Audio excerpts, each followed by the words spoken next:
project. Freaky girl under the sheets.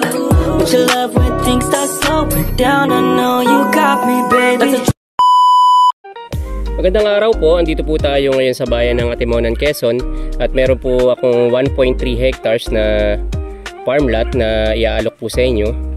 Bali ito po ay nasa 130 meters po galing po dito sa Barangay Road. And sa ngayon po, ito po yung right of way niya. Ayan.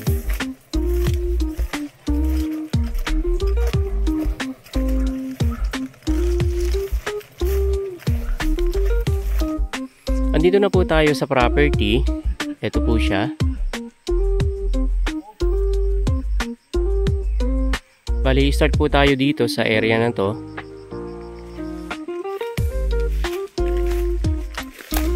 Yan, kung mapapansin nyo po, may mga bakod po siya mahogany. Paikot po ng property. Kaya hindi po tayo maliligaw. Yan. Bali, ito po ay may right of way na nasa almost 130 meters. Galing po sa kalsada. Kung mapapansin nyo po, puno naman po ito ng nyug. Ito po ay nasa estimated po natin dito sa puno ng nyug ay nasa 400 po. May mga puni rin po ng saging.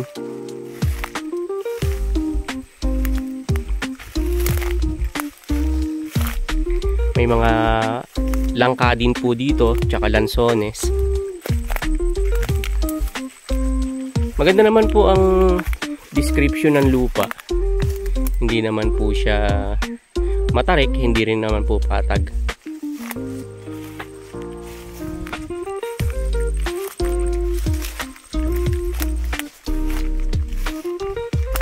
Yan po.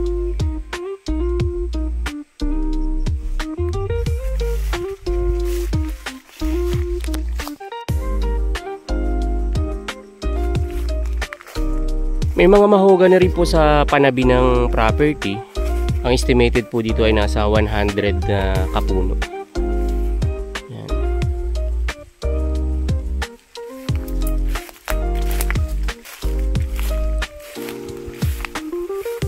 May mga ilang tanim din po dito na hindi pa po kalakihan. Yan. Pero karamihan po ay namumunga na ang mga nyug dito.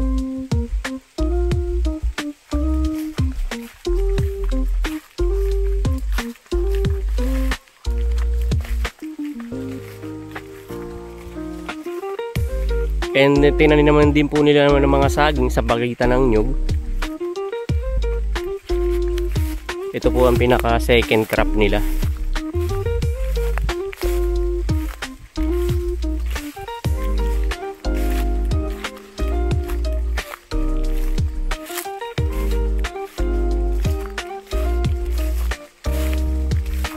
Yan, dito po kung mapapansin nyo po, puno po talaga siya ng nyug.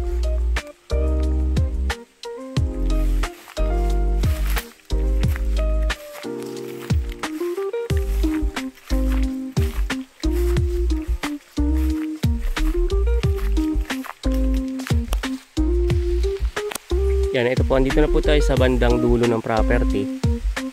Yan, may mga saging din po dito.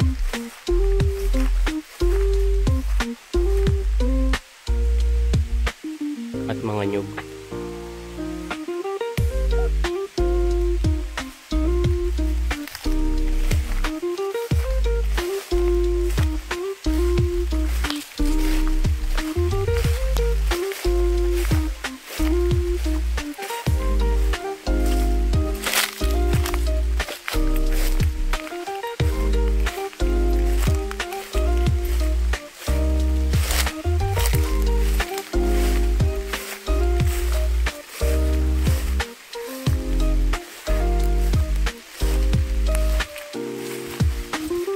Yan, ito po yung pagitan ng property. Kung mapapansin nyo po, dyan po nakatanim yung mga mahogany.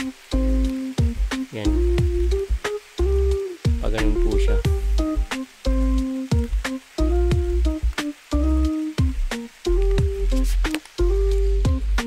Yan, ito po ay sako pa rin ng property. Yan. Medyo slope lang po dito ng bahagya sa area na to. Pero kung mapapansin nyo po, talagang nandito rin po ang karamihan ng nyug.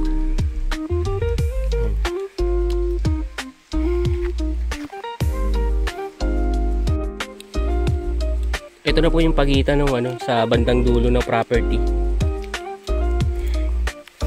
Kung mapapansin nyo po itong Madre Cacao na ito, ito na po yung hangganan ng 1.3 hectares.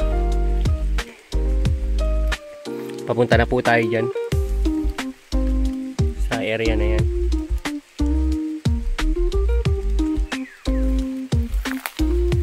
Kung mapapansin nyo, ang ganda po ng view dito.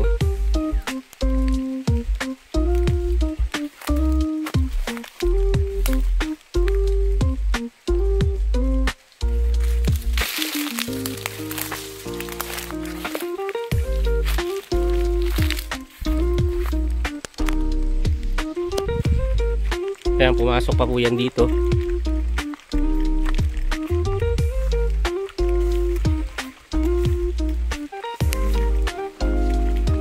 Yan. May mga tanim din po saging dito sa area na to. At saka karamihan po ng nyug. Yan. Andito po.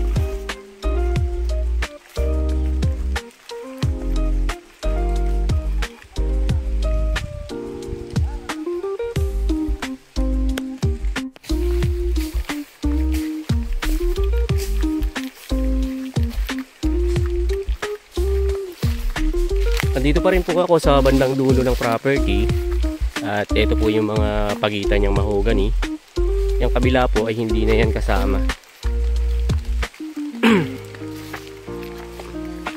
Yan, ito po.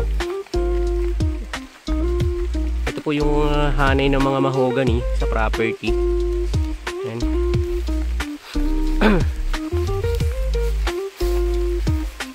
Ito po ang ginawa nilang landmark. Yan.